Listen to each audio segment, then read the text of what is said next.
highlight and evaluate it as a transformative process.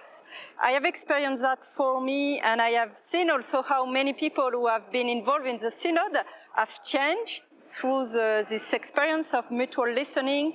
And what I can say serving this process is really, I have been contemplating the work of the Holy Spirit through the synod, and not only in the synod hall in Rome, but also at the grassroots through all the different stages of the synod.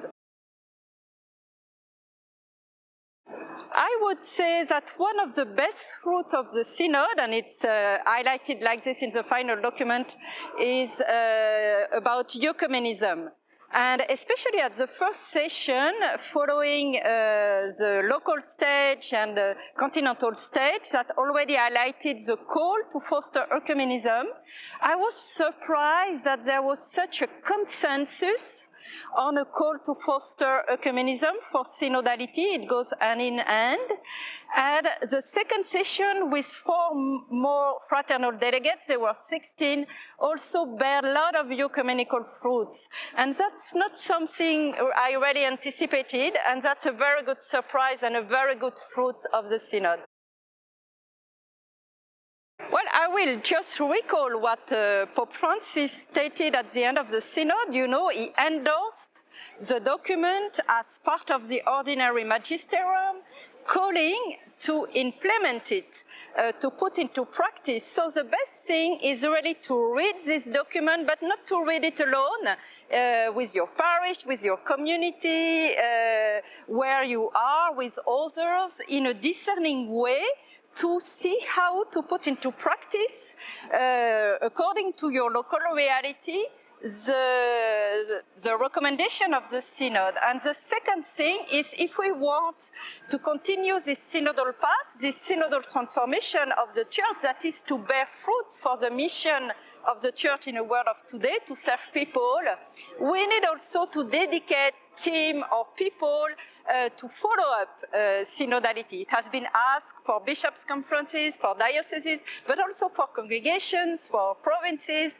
So just see how to continue the path, because that's the most important now, to continue the synodal path at all stages.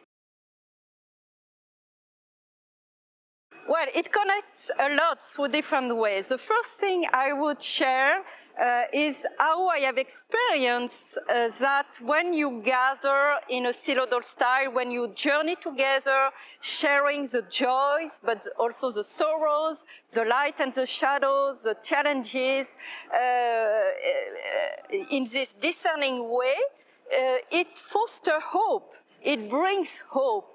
And just the fact that in the Synod Hall, you know, we were coming from all over the world, all kind of countries, with many of them difficult situation of violence, but we were able to listen to each other, to dialogue, to listen to the Spirit, to discern together the way forward. It has really enlightened hope in our earth. And the second thing is that, you know, it's pilgrims of hope. We are here close to the Holy Gate, and many people will come in pilgrimage in Rome. And being a pilgrim is exactly the image of synodality. It's being a pilgrim church where people journey together, listening to the Spirit. So in a way, this Jubilee is exactly a concrete way to put in practice this synodal style, this synodal attitude, being missionary pilgrim on the roads to find unity and to discern together, to bear fruits for the mission of the church. Well, my message is really everyone has a role to play for this synodal path that is a path of conversion. The main topic of the synod, we can say, the key of the final document, it's about conversion. and about relationships. It begins with a change, with a conversion of relationships to foster relationships of fraternity. We are all together, brothers and sisters in Christ.